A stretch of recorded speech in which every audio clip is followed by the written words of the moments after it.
No man thinks more highly than I do of the patriotism as well as abilities of the very worthy gentlemen who have just addressed the House. But different men often see the same subject in different lights, and therefore I hope it will not be thought disrespectful to those gentlemen if, entertaining as I do opinions of a character very opposite to theirs, I shall speak forth my sentiments freely and without reserve. This is no time for ceremony. The questing before the House is one of awful moment to this country.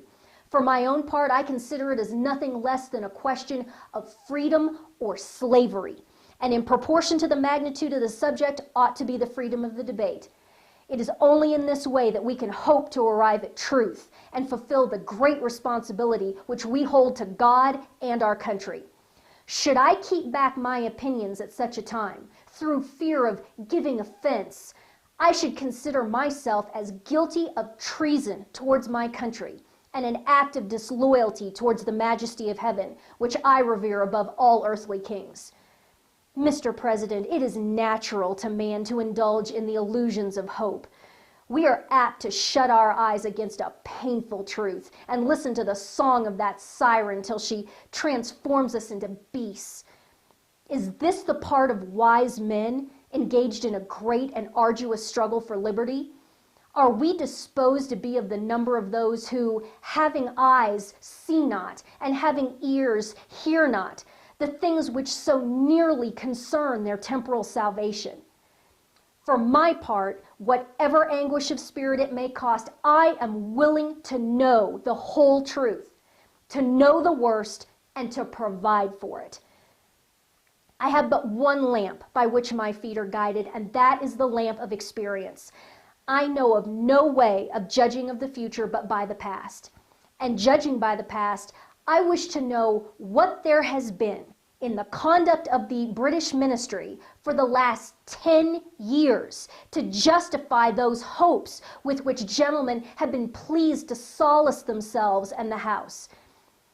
Is it that insidious smile with which our petition has lately been received? Trust it not, sir. It will prove a snare to your feet. Suffer not yourselves to be betrayed with a kiss.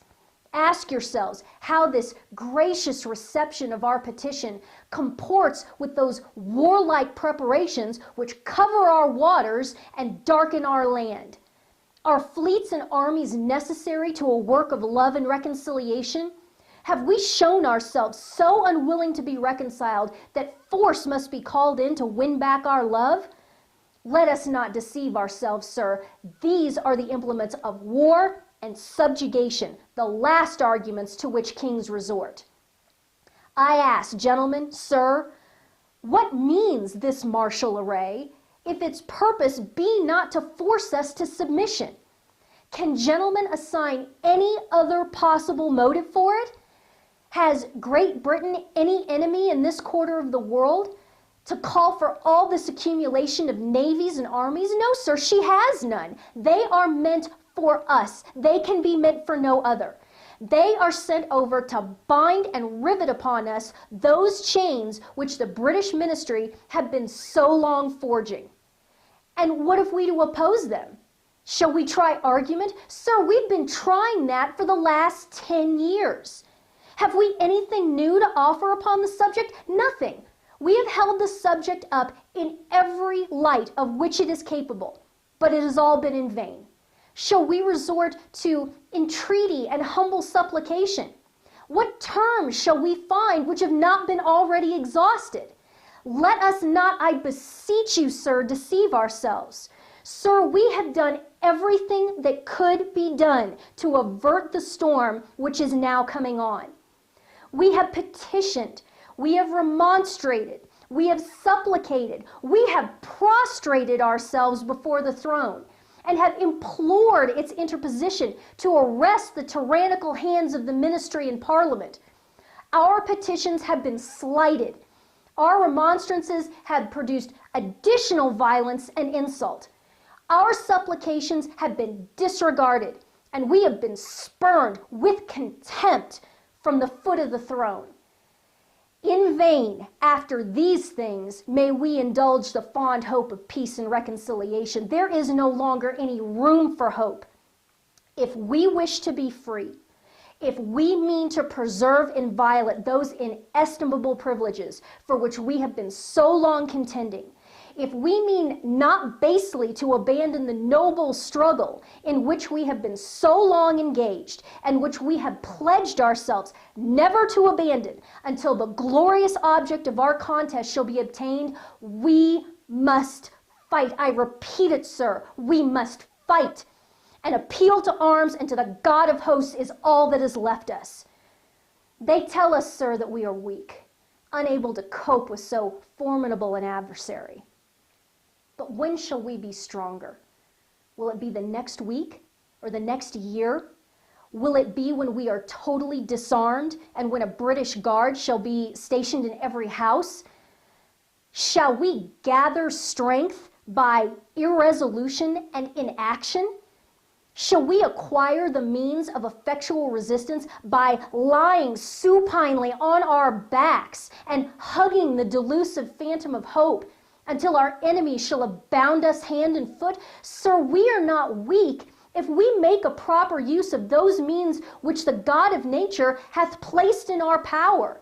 The millions of people armed in the holy cause of liberty, and in such a country as that which we possess, are invincible by any force which our enemy can send against us.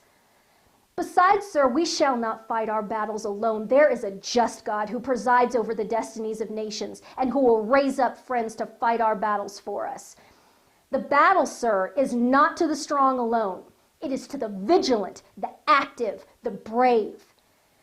Besides, sir, we have no election.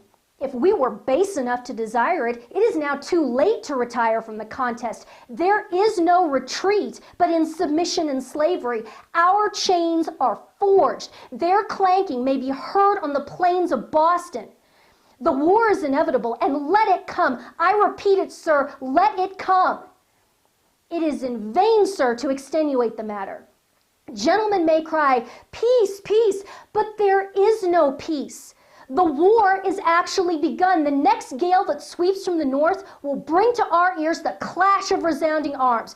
Our brethren are already in the field. Why stand we here idle? What is it the gentlemen wish? What would they have? Is life so dear or peace so sweet as to be purchased at the price of chains and slavery? Forbid it, Almighty God. I know not what course others may take, but as for me, give me liberty or give me death.